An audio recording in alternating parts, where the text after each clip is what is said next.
So what's up, guys? I hope you are doing fine, and I'm so excited to tell you something big. And I'd like to start with the things we hate in life. There is summer coming. Well, I hope so. And could you tell me what is something that drives you absolutely crazy during summer? Can you name me anything? Mosquitoes, yeah, heat, right? Something else. And how about this? Look at these guys, bikers. They can appear right out of nowhere, right in the middle of our sleep, making lots of noise under our windows. So annoying, I really hate it. And here is some statistics that you might not know.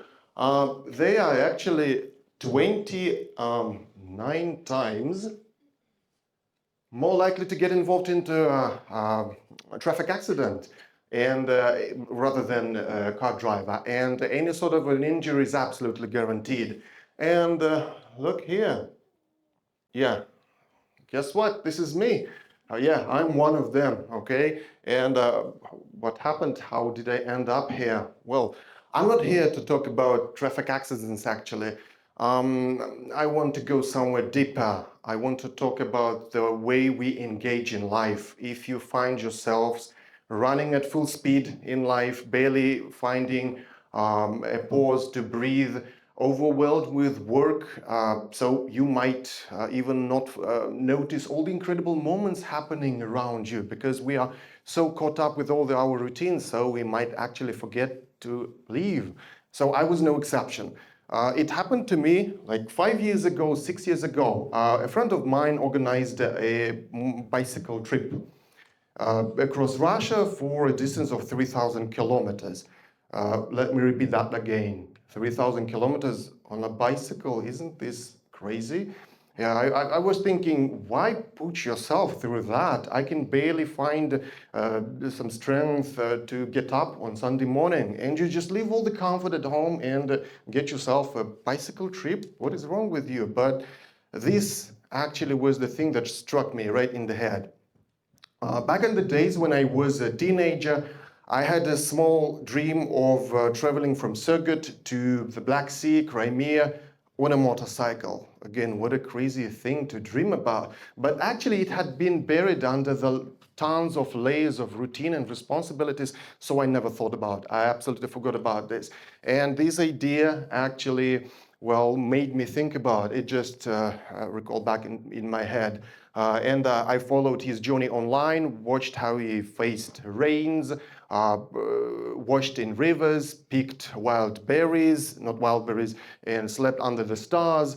And so I thought, if not now, then when? I would never find time for this. So, yeah, it was September 2019, and since that, I couldn't sleep because every time I went to bed, for 10 months, I pictured that road. This was the picture in my head.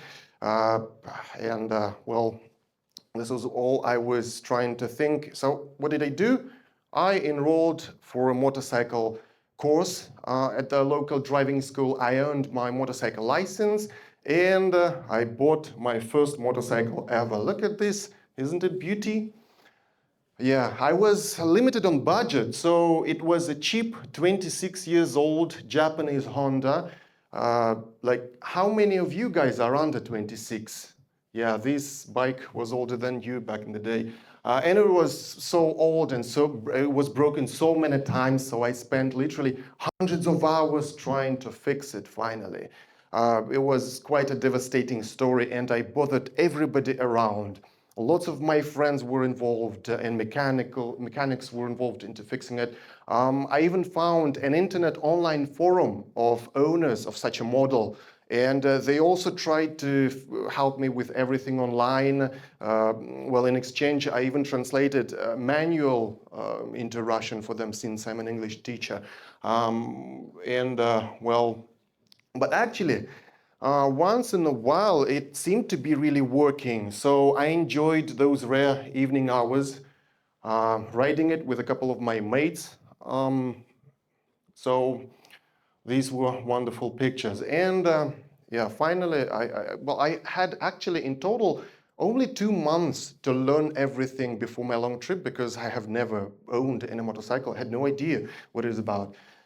So this is July, the beginning of my vacation. Well, as you remember, teachers have a 2 months long vacation. I pack a couple of bags on the back seat of my motorcycle. I come to this traffic sign, you remember it. I take a couple of pictures before departure. I hop on my bike back, and I cannot move. Do you think why? I'm scared to death. I have no idea what to expect, what's going to happen to me. Like, imagine what's beyond me. It's like friends, families, right? Support, at least a wreck I can call to drag my bike back. And there is, well, the unknown ahead of you. So I did just probably the best thing I could do in my life. I just took a deep breath, clenched my teeth, and speeded up into the unknown. So are you ready? Good. My trip starts. There you go, a couple of pictures from it. People usually romanticize motorcycle trips. Like, what do we have? Visions of freedom, wind in the air, endless horizons, things like these. Yeah, actually, that happened in it. But basically, it was about pain. It was all about pain. For example, your buttocks literally hurt after 12 hours riding a day. It's extremely hot inside your full protective gear, especially when it is over 30 degrees outside. You literally, it's like hot, the hot sun, hot air, hot asphalt, hot engine, hot everything around you. You literally put water under your protective gear to cool down. You have to pray for a gas station every 200 kilometers. Who likes going for a vacation on a car? Just think of it. Dust and dirt, which I really hate, become your true friends during this trip. Else we have all of your bags have enough of it. They literally try to jump off your motorcycle and walk home. Sometimes you have to ride in heavy rains, and it's so annoying when all of your clothes is absolutely wet, and especially truck drivers never help you. They just add you a couple of liters of water from their wheels right into your face. And look at this little gas canister. Leaking fuel from it nearly turned me into some sort of a ghost rider, so I might have looked like this, but thank who. And of course, I had a couple of breakdowns. Well, my bike was 26 years old, okay? And I had a sunstroke, and my bike wouldn't start at night, so I had to spend a night in the bushes, right, sleeping on the grass just because it wouldn't start. And I was lucky enough; it happened right to the next to the cell tower, so I had all the access to internet. I enjoyed watching YouTube videos while waiting for an emergency van. Yeah. So, but basically, I was completely alone in the dark with no lights, just sleeping in the grass, fighting with ants and all other types of insects. So do you still want to do the same? Yeah, that's what I thought, right? But the greatest thing actually here is people. It's all about people. I had tons of all sorts of support and assistance from people. For example, one of my friends gave me all his protective gear to use it. I didn't buy it, okay, just lent it from him. Another one gave me the keys from his garage to fix my bike in. Again, this owner's online forum club, followed my journey online like it was some sort of reality show. I actually thought this journey was all about me, but it never wasn't because, well, everybody followed it. And some guys in the southern region even organized a huge backyard party. And I told them, guys, I'm so lucky I arrived right in time for the beginning of your party. And they told me, what are you talking about? Are you crazy? We did it all just for you. Because one of our close friends told us, some crazy Siberian guy is heading to our direction. So we just wanted to look at him. And of course, to greet him with the best we could. And they gave me the huge pot of hot steaks, like enjoy yourselves, and they started partying hard. And well, I kept hearing all motorcycle travel stories from them, and I was feeling like it's some sort of an old family for me, a big family of old friends. But actually, all of them are the people I have seen for the first time in my life. Again, So it was amazing. And I'm actually going through all of these emotions right now with you because I cannot just tell about these stories. I'll have to live them through. And also, guys from this forum tried to help me to fix my motorcycle on my way to the sea in different cities. Can you imagine this? What kind of support you can get? Well, and look at this picture. This is my favorite one. It looks like some sort of a Hollywood picture, right? Like lots of local bikes and a small circuit one. Yeah, this was the story. And of course, this is the very specific moment when you realize you have made it. You arrive to the very same spot you were heading for so long, the western part of the Crimea to the Black Sea, and I want to share some special moment with you.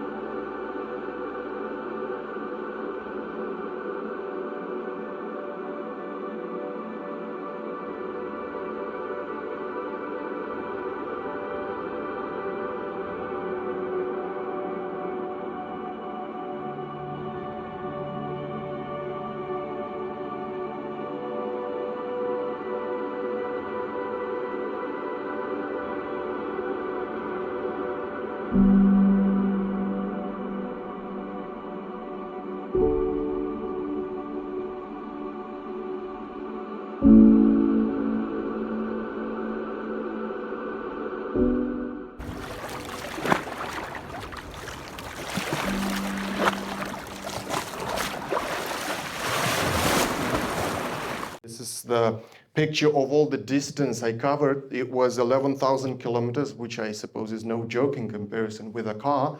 And you see, this is the line of my route from Surgut to the Black Sea. I even placed the flag of the university I worked in right there, the best place in the world. So you might find it over there if you have a chance, unless somebody took it home, of course, as a kind of a Siberian souvenir or something. Speaking of the original plan, it was really simple. Finish it, get back home, all safe, okay? Sell my motorcycle, pay off the loan in the bank, forget about this, well, continue living, close this chapter. But unfortunately, I couldn't.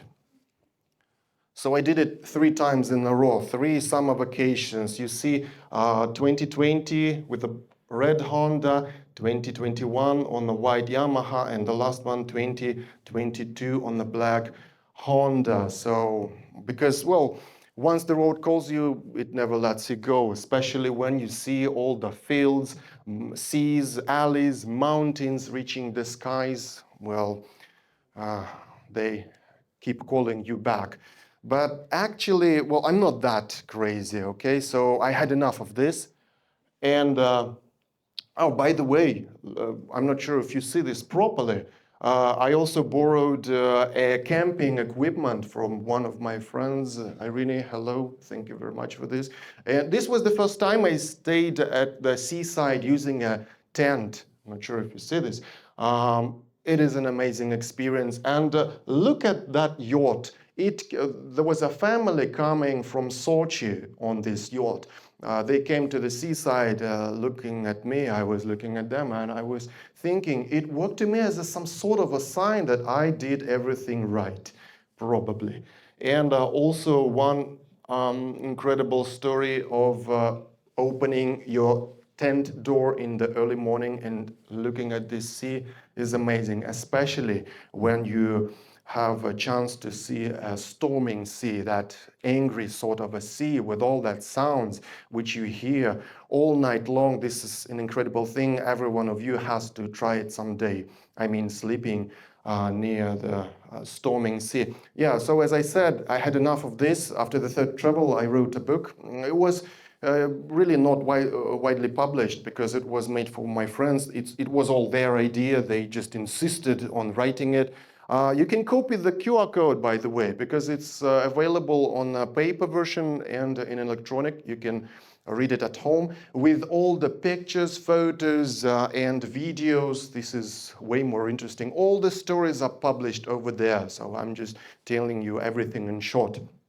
And well, but the main point is I was not going to talk about the trip only. I was going to tell a couple of things about motorcyclists. As you see, recklessness is not exclusive to bikers only, because let's say when you see a crazy motorcyclist doing all kinds of stupid stuff on the road, I want you to remember that it's not like the way of the others, okay? It's not the way of the most. When we see such a guy, we are all ashamed of him because there is such a huge variety of them. There are rebels, law-abiding ones, crazy racers, long-distance travels, members of communities, responsible, reasonable ones, well, as regular people, right? And it's not definitely the way we would like you to have an opinion about all the motorcyclists, because we just remember several examples of crazy people. Let's go back to the accidents. How did it happen? Again, it was not about my speed, my recklessness, way simpler than that. Just a crazy, drunk car driver hit me. Yeah, so this is the end of the story. As you see, you can easily find a reckless car driver, so it can happen in any social group. And if you ever consider yourself thinking of this and doing the same stuff, I would actually recommend you to forget about this, because every time you hop on, it can end up with an injury of you. And well, I was lucky enough, I didn't get any severe injuries here, so I'm happily and luckily telling you these stories. Otherwise, well, I would have some problems with that. And here is a friend, if you see, who accompanied me all the way. But actually, I was going to leave you with a certain thing, which is I'm not somebody special. Well, of course, the bike turned it all into some special story, travel of a lifetime. But actually, I'm just a regular guy. I'm not braver, stronger, better prepared than you. I'm just a simple guy who realized that life was slipping away and running too fast, so I had to do something about it. I just tried to do something for myself finally. And again, if it wasn't for my friend with his bicycle, probably I would never have remembered about it, which is a great thanks for him. And I also wanted to say that actually it's not about the motorcycle travel, it's about the way we enjoy and appreciate incredible moments around ourselves, because I definitely believe that every one of you has his moments, whether it is some motorcycle travel or spare time with your families. We just have to be able to enjoy and appreciate these moments with them, appreciate what we have, whether it is, again, our chest moving because of our breath, or fingers and toes on our bodies. So because, well, we have to appreciate what we have. And for this, you don't need a motorcycle, don't need a bike travel or something. But I definitely believe that every one of you has his dream. The question is, when will you chase it? Because trust me, it's out there waiting for you. Thank you very much. I hope you enjoyed it.